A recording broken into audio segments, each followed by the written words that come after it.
The S&P 500's identity crisis. Is it up or down? Make up your mind. S&P 500. It's like that friend who says they're broke, but then you see them posting vacation pics from Fiji. Right now, it's down about 5% on the year. Not great, not terrible. But here's the kicker. Almost half the companies in it's even possible. Well, the S&P 500 isn't some utopia where every company gets a participation trophy. It's more like a high school popularity contest where the biggest names, think Apple, Microsoft, Amazon, get to decide who wins prom king. And lately, those big tech giants have been having a bit of a rough go. So yeah, the S&P 500 might seem like it's having a meltdown, but don't hit the pan. Remember, even in high school, sometimes the cool kids peaked too early. Tech's tears. When Silicon Valley cries, Wall Street catches a cold. It's like a bad case of the sniffles that spreads through the whole financial world. Ah, the tech sector. Once the prom king of Wall Street, now it's that guy who still talks about his high school football glory days. The golden years seem so far away. Apple, Microsoft, Amazon, even Tesla, all down in the dumps. These titans, once invincible, are now getting a reality check. It's enough to make you want to swap your smartphone for a flip phone and move to a cabin in the woods. Who needs Wi-Fi anyway? Why the tech tantrum? Well, after years of skyrocketing growth, investors are starting to realize that not every app idea is the next Facebook. The bubble had to pop eventually. Plus, there's inflation, rising interest rates, and the looming threat of regulations. It's like a perfect storm of financial headaches. But hey, let's be honest. Tech is like a roller coaster, full of ups and downs, twists and turns. It's like that friend who's always on a new diet. One week it's keto, the next it's all about kale smoothies. The trends are always changing. The trick is to not get swept up in the hype or the panic, and remember that tech still powers a huge part of the economy. It's a sector that, despite its wild ride, keeps innovating and pushing boundaries. Europe's fiesta. They're dancing in the streets while we're, well, not. It's like a never-ending party over there.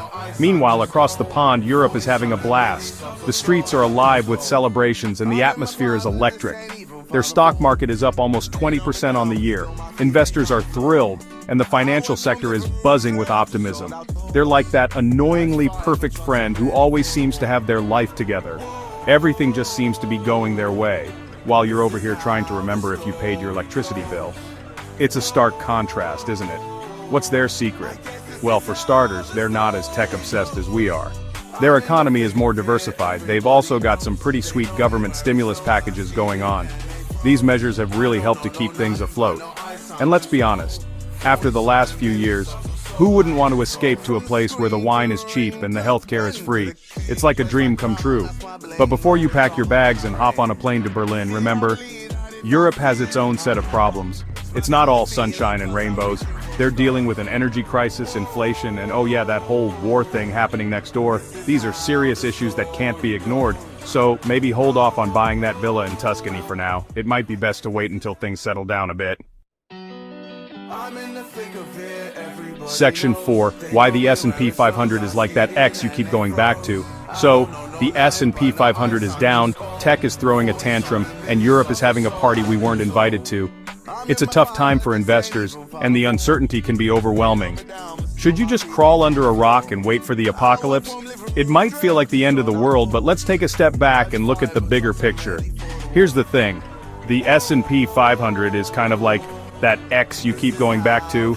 You know, the one who drives you nuts, but you can't seem to quit. Sure, they're a bit messy, they have their issues, and they've definitely caused you some heartache in the past. The ups and downs can be exhausting, but they're also familiar, reliable, for the most part, and deep down, you know they have a good heart. There's a sense of comfort in that familiarity. The S&P 500 has a long history of bouncing back from downturns. It's been through wars, recessions, and countless crises, yet it always finds a way to recover. It's diversified, so you're not putting all your eggs in one basket, spreading the risk across various sectors and industries. Unless that basket is filled with tech stocks, but we've already talked about that. Diversification is key to managing risk. And let's be real, the US economy is still a powerhouse. It's the engine that drives global growth and innovation. We've got problems, sure, but we're also pretty good at solving them, eventually. So, while it might be tempting to give up, remember that resilience is part of the game. Section 5. Volatility. the spice of life, and your portfolio. Buckle up, folks. We're diving into volatility. No, not the kind your weird uncle brings to Thanksgiving dinner. We're talking about the stock market kind. The wild roller coaster that makes you want to scream, laugh, and maybe cry a little.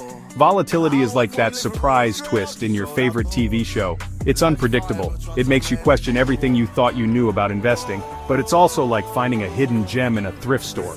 Because when prices drop, it's like a flash sale. Time to snag those bargains. Think of it like a clearance sale at your favorite store. Sure, things might be a little messy, but you can find some great deals if you know where to look. Section 6. Don't just stand there, do something, but responsibly. So what's the big takeaway from all this? Should you sell everything, buy a bunker, and stock up on canned goods? Probably not. The key is to stay calm, don't panic, and think long-term. Review your portfolio, do your research, and consider this a golden opportunity to snag some solid companies on sale. And if you're feeling a bit adventurous, maybe throw a few bucks at Europe.